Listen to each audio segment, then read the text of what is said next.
नमस्कार।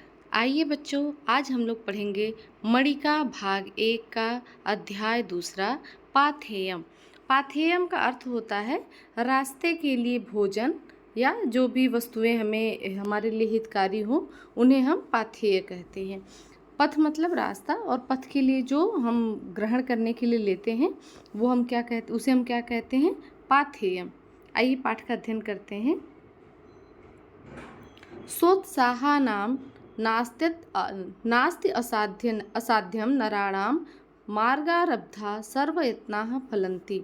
सोत्साहानां उत्साहानां अर्थात उत्साह के साथ कार्य करने वाले व्यक्ति के लिए न अस्ति असाध्यम, न अर्थात नहीं, अस्ति अर्थात है, असाध्यम अर्थात कुछ भी कठिन नहीं है। उत्साहपूर्वक कार्य करने वाले के लिए कुछ भी कठिन नहीं है।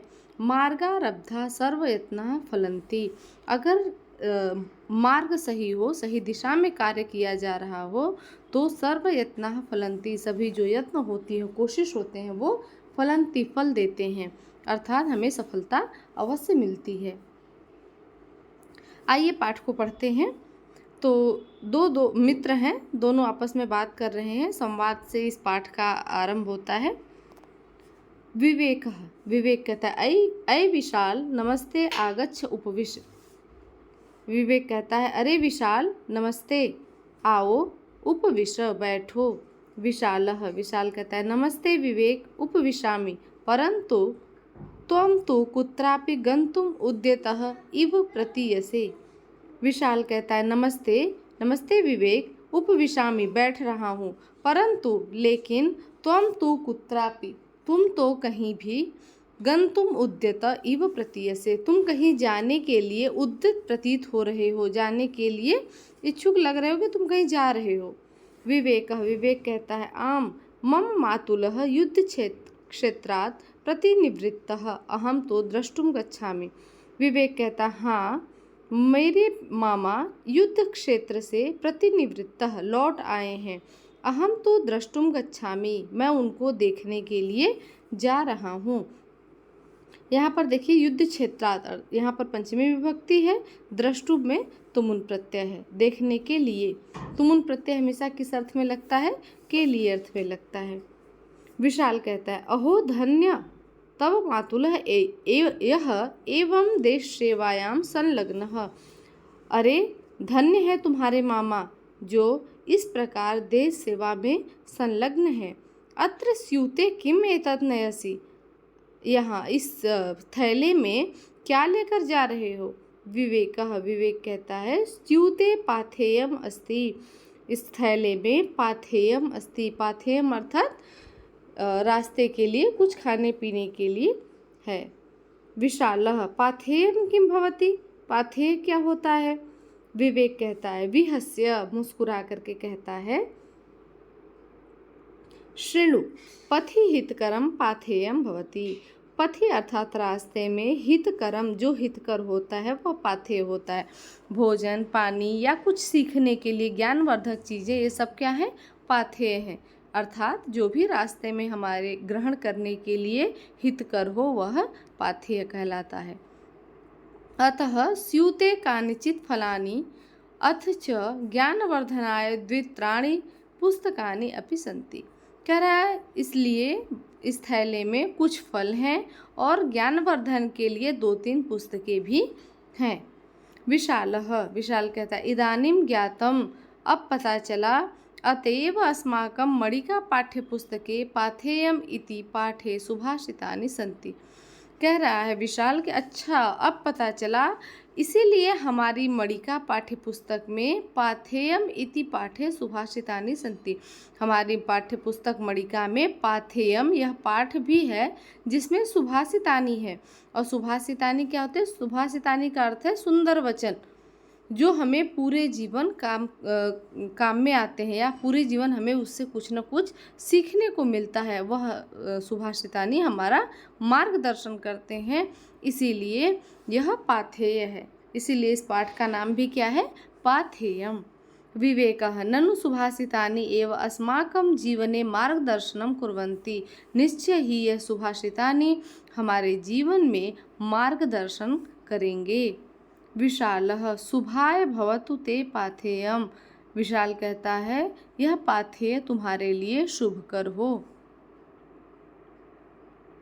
आइए अब देखते हैं पाठ में कुछ श्लोक दिए गए हैं, उसका अध्ययन करेंगे। पृथिव्यां त्रीणि रत्नानि जलम अन्नम सुभाषितम मूढ़ै पाषाणखंडेषु रत्न संज्ञा विधीयते। पृथिव्याम पृथ्वी पर, त्रीणि रत्नानि तीन रत्न है, जल, अन्न और सुभाषितानि अर्थात सुंदर वचन। इस पृथ्वी पर तीन ही रत्न हैं, जल, अन्न और सुंदर वाणी। मूढ़ै पाषाण खंडेषु किंतु मूर्खों के द्वारा, मूढ़ै अर्थात मूर्खों के द्वारा, पाषाण खंडेषु पत्थर के टुकड़ों में, सप्तमी विभक्ति बहुवचन, पत्थर के टुकड़ों में रत्न संज्ञा विधीयते, रत्न की संज्ञा दी जाती है। जो आप देखते होंगे हीरे, मोती, नीलम इत्यादि अनेक प्रकार के जो पत्थर होते हैं उनको रत्न की संज्ञा दी जाती है, जबकि जो वास्तविक रत्न हैं पृथ्वी पर वो तीन ही हैं, जल, अन्न और सुंदर वचन। दूसरा श्लोक देखते हैं। कल्पद्रुमः कल्पितमेव सुते सा कामधुक् कामितमेव दोग्धि चिंतामणिश्चिंतितमेव दत्ते सतां हि संगः सकलं प्रसूते। कल्पद्रुमः कल्पितम एव सुते, कह रहे जो कल्पद्रुम है, कल्पद्रुम कल्प वृक्ष को कहते हैं, जो कल्प वृक्ष है वह कल्पना करने मात्र से ही हमें जो चाहिए होता है वो दे देता है। सा कामधुक् कामितमेव दोग्धि, जो कामधेनु है वह कामना करने मात्र से ही दोग्धि सब कुछ हमारे लिए प्रदान कर देती है, सब कुछ हमें दे देती है। चिंतामणिश्चिंतितमेव दत्ते, और चिंतामणि नाम का जो रत्न है वह हमारे चिंता मात्र से ही, जैसे ही हम उसके विषय में चिंतन करते हैं, जिस विषय में वह हमें प्राप्त हो जाती है। इसी प्रकार सताम ही संग, जो सज्जन लोग होते हैं उनकी संगति, उनका साथ सकलम प्रसूते, सब कुछ प्राप्त कराने में हमारी सहायता करता है। उनके साथ रहने से ही सब कुछ हमें प्राप्त हो जाता है। अगला देखते हैं। गच्छन पिपीलिको याति योजनानां सतान्यपि अगच्छन वैनतेयोपि पदमेकं न गच्छति। गच्छन जाते हुए, सत्रि प्रत्यय है, जाते हुए, पिपीलिको चींटी, याति योजनानां सतानि अपि, सतानि योजनानां याति, सतानि अर्थात 100 योजन तक चली जाती है। जो चींटी होती है वह चलते हुए, धीरे धीरे चलते हुए 100 योजन तक चली जाती है। और अगच्छन वैनतेयोपि, नहीं जाते हुए, जाने की इच्छा नहीं करते हुए, पदमेकम न गच्छति, जो गरुण है, वैनतेय कहा जाता है, विन्यता का पुत्र वैनतेय। विन्यता कौन है? गरुण की माता है। तो यह गरुण के लिए कहा जा रहा है कि न जाते हुए, अगर इच्छा नहीं है गरुण की तो एक कदम, पदम एकम न गच्छति, एक पद भी नहीं चलता है। और वहीं पर चींटी चलते हुए सैकड़ों योजन तक चली जाती है। इसीलिए कहा जाता है कि धीरे चलिए लेकिन चलते रहिए, चलते रहने से हमें हमारी मंजिल अवश्य मिलती है, लेकिन अगर रुक गए तो हमारी मंजिल हमें मिलेगी नहीं। तो निरंतर हमें अपना कार्य करते रहना चाहिए। इस श्लोक से हमें ये सीख मिलती है। शोको नास्यते धैर्यम, शोको नास्यते श्रुतम, शोको नास्यते सर्वम, नास्ति शोक समम रिपु या समो रिपु। शोको नास्यते धैर्यम, शोको धैर्यम नाश्यते, शोक धैर्य को नष्ट कर देता है। जब चिंता होती है तो हमारा धैर्य, हमारा जो पेशेंस होता है वो खत्म हो जाता है। शोको नाश्यते श्रुतम, शोको श्रुतम नाश्यते, श्रुतम कहा जाता है जो हमारे पास ज्ञान है, जो सुना हुआ हमारे पास ज्ञान है, नॉलेज है, वह भी जब हम चिंता करते हैं तो आप देखते हैं जो बहुत अधिक चिंता करते हैं, चिंतित रहते हैं, उनकी स्मृति धीरे धीरे कमज़ोर होने लगती है, वो याद नहीं रख पाते, उनकी स्मरण क्षमता कम होने लगती है।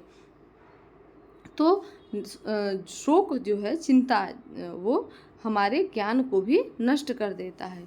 शोको सर्वम नाश्यते, शोक सब कुछ नष्ट कर देता है। नास्ति शोक समो रिपु, शोक समः रिपु नास्ति, शोक के समान कोई रिपु, कोई शत्रु नहीं है। गौरवं प्राप्यते दानात् न तो वित्तस्य संचनात्, स्थितिरुच्चै पयोदानां पयोधीनां अधः स्थिति। गौरवं प्राप्यते दानात्, दान देने से गौरव प्राप्त होता है। इसीलिए कहा जाता है जो हमेशा देता है उसका सिर हमेशा ऊंचा होता है। वो देने वाला, उसका हाथ हमेशा ऊपर होगा, और लेने वाला हमेशा उसका हाथ नीचे होता है। आप प्रैक्टिकली भी देखेंगे तो जब आप कभी देते हैं तो आपका हाथ क्या होता है, ऊपर होता है, और लेने वाले का हाथ नीचे होता है। तो गौरवम प्राप्यते दानात्, दान देने से हमें गौरव प्राप्त होता है, यश प्राप्त होता है, सम्मान प्राप्त होता है। न तो वित्तस्य संचनात्, वित्त धन इकट्ठा करने से हमें कोई गौरव प्राप्त नहीं होता। वित्त मतलब धन, संचय करना मतलब इकट्ठा करना, एकत्रित करना। तो वित्त धन इकट्ठा करने से हमें कोई गौरव नहीं मिलता, बल्कि लोग उल्टा कंजूस करने लगते हैं। तो हमें, हमारे पास यदि धन है तो हमें धन का दान करना चाहिए, ज़रूरतमंद लोगों में देना चाहिए। स्थिति उच्चैः पयोदानाम, उच्चैः पयोदानाम स्थिति उच्चैः, जो पयोद कहा जाता है बादल को, पयः जो जल है उसको देने वाला पयोद कहलाता है, तो वह है बादल। तो बादलों की स्थिति क्या है, उच्चैः, ऊपर है, पयोधीनाम अधः स्थिति, जो समुद्र है उसकी स्थिति क्या है, नीचे है। बादल ऊपर होते हैं और समुद्र नीचे, क्योंकि समुद्र आसमान से बरसते हुए जो बारिश हुई हुई वर्षा हुए जल को, या नदी या अन्य सभी झरना, नदी, सभी के जल को क्या करता है, अपने में समेट लेता है, ले लेता है। समुद्र लेने का काम करता है और बादल देने का काम करते हैं। इसीलिए बादलों की स्थिति उच्च है और समुद्र की स्थिति नीचे है, अधः है।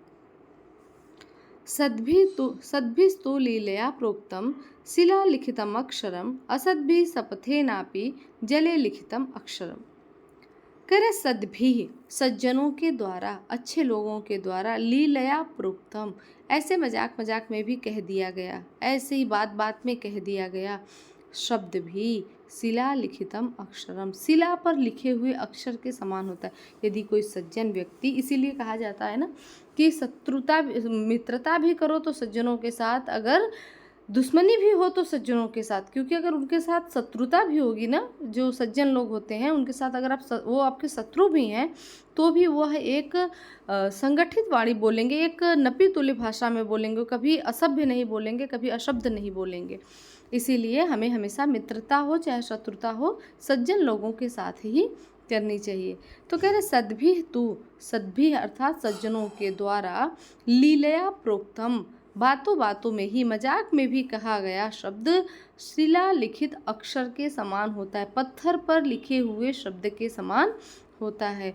असद्भि, जो असज्जन लोग होते हैं, बुरे लोग होते हैं, दुर्जन लोग होते हैं, उनके द्वारा सपथेन आपी, शपथ लेने पर भी, जो आपको वचन देते हैं, ऐसा वचन लेने पर भी, शपथ लेने पर भी, कसम खाने पर भी उनकी वाणी को कैसा माना जाता है, जैसे जल में लिखा गया अक्षर इसके समान माना जाता है। अगला श्लोक देखते हैं। भवन्ति नम्रास्तर्वः फलोद्गमैः, नवाम्बुभिः भूरि विलम्बिनो घना, अनुद्धता सत्पुरुषा समृद्धिभिः, स्वभाव एवैष परोपकारिणाम्। भवन्ति नम्राः तरवः फलोद्गमैः, फलोद्गमैः, फल के उद्गम होने पर, फल के आने पर, तरवः वृक्ष नम्राः भवन्ति, वृक्ष कैसे हो जाते हैं, नम्र हो जाते हैं, विनम्र हो जाते हैं, झुक जाते हैं। तो फलों के उद्गम होने पर, फल के आने पर वृक्ष झुक जाते हैं। घनाह, जो बादल होते हैं, नव अम्बुभिः, नए बादलों के आने से, नए जल से युक्त बादलों के आने पर, अर्थात जब बादलों में मेघ में जल भर जाते हैं तो वो भी क्या हो जाते हैं, लटक जाते हैं, बादल भी नीचे की ओर झुक जाते हैं, नीचे आ जाते हैं। अनुद्धता सत्पुरुषा समृद्धि भी, जो सत्पुरुष होते हैं, सज्जन लोग होते हैं, उनके पास जब समृद्धि आ जाती है, धन आ जाता है, तो भी वो अनुद्धत नहीं होते, उछलने नहीं लगते हैं, वह ऐसा दिखावा नहीं करते हैं कि उनके पास बहुत धन है। स्वभाव एवैस परोपकारिणाम, परोपकारियों का ऐसा ही स्वभाव होता है। अगला श्लोक देखते हैं।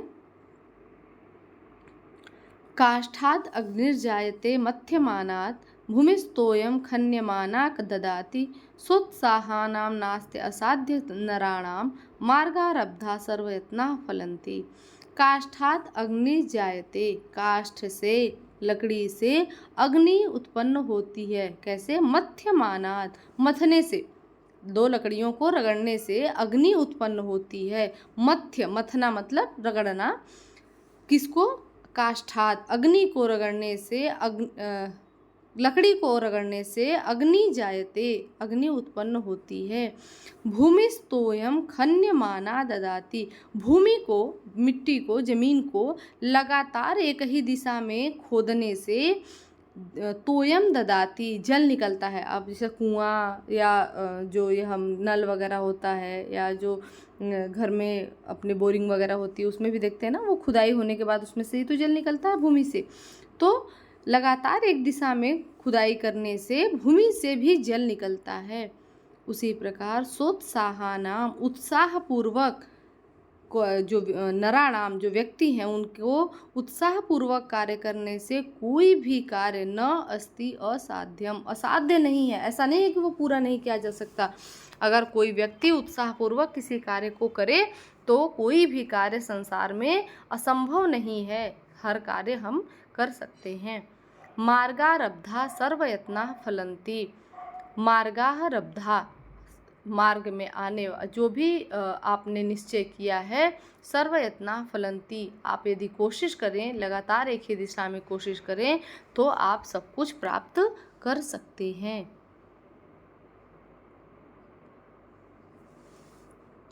अगला श्लोक देखते हैं। वयम यह परितुष्टा वल्कलैस्त्वं दुकूलैः सम इह परितोषो निर्विशेषो विशेषः स तु भवति दरिद्रो यः यस्य तृष्णा विशाला मनसि च परितुष्टे कोऽर्थवान् सो को दरिद्रः। कह रहे वयम इह परितुष्टा वल्कलैः, हम किससे परितुष्ट हैं? वल्कल से, जो छाल के वृक्षों के छाल से बनाए जा रहे वस्त्र हैं, हम उनको पहनकर ही परितुष्ट हैं, संतुष्ट हैं।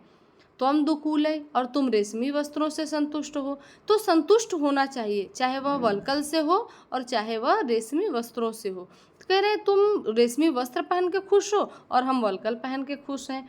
सम यह परितोष, यह परितोष कैसा है? समान है, एक समान संतुष्टि है। तुम भी संतुष्ट हो और मैं भी संतुष्ट हूँ। निर्विशेषो विशेष, इसमें कोई भी विशेष नहीं है, कुछ भी विशेष नहीं है। तुम भी संतुष्ट, हम भी संतुष्ट। हम कैसे संतुष्ट हैं नहीं पता, लेकिन हम जैसे हैं वो हम उसमें खुश हैं।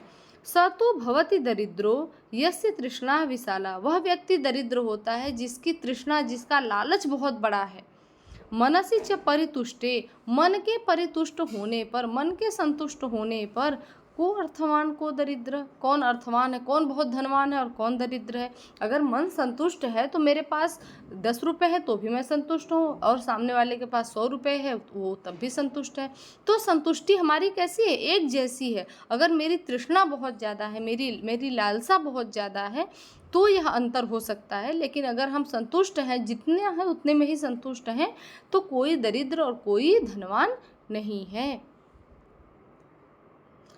लास्ट श्लोक देखते हैं। ऐश्वर्यस्य विभूषणं सुजनता शौर्यस्य वाक् संयमो ज्ञानस्योपशमः कुलस्य विनयो वित्तस्य पात्रे व्ययः अक्रोधस्तपसः क्षमा बलवतां धर्मस्य निर्व्याजता सर्वेषामपि सर्वकारणमिदं शीलं परम भूषणम्। ऐश्वर्यस्य विभूषणं सुजनता, जो सज्जन लोग होते हैं उनका आभूषण क्या है? ऐश्वर्य। शौर्यस्य वाक् संयमो, और जो वीर हैं, जो शौर्यवान हैं, उनके लिए वाणी पर नियंत्रण रखना ही उनके लिए आभूषण है। ज्ञानस्य उपशमः कुलस्य विनय, जो ज्ञानवान है उसके लिए शांति कुलस्य विनयः विनम्रता और वित्तस्य पात्रे व्ययः और वित्त जिसके पास धन है उसको उचित पात्र में उस उचित व्यक्ति के लिए व्यय करना, खर्च करना। अक्रोधस तपसा जो तपस्यावान है या जो तपशील है ऐसे लोगों के लिए अक्रोध मतलब क्रोध नहीं करना, शांत रहना। जो बलवान है उसको क्षमा करना, बलवान जो व्यक्ति होता है उस अगर वो क्षमा करे तो उसका आभूषण क्षमा है। धर्मस्य निर्व्याजता और जो धर्म है वह निर्व्याजता, छलहीन होना।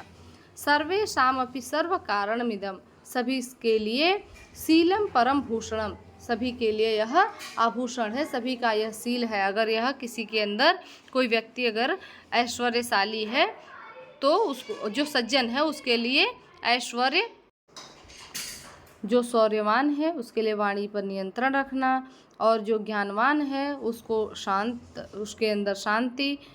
कुलस्य विनयो जो कुलवान है उसके अंदर विनम्रता। जो धनवान है वह अच्छे लोगों या जो ज़रूरतमंद लोग हैं उनको दान देना।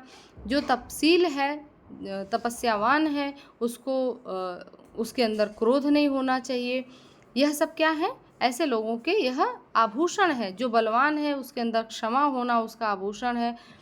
इसी प्रकार से शीलम परम भूषणम जो शील है वही जो हमारा आचरण है वह सबसे बड़ा आभूषण कहलाता है। तो उम्मीद है बच्चों आप सभी को समझ में आया होगा। आज के लिए इतना ही, धन्यवाद।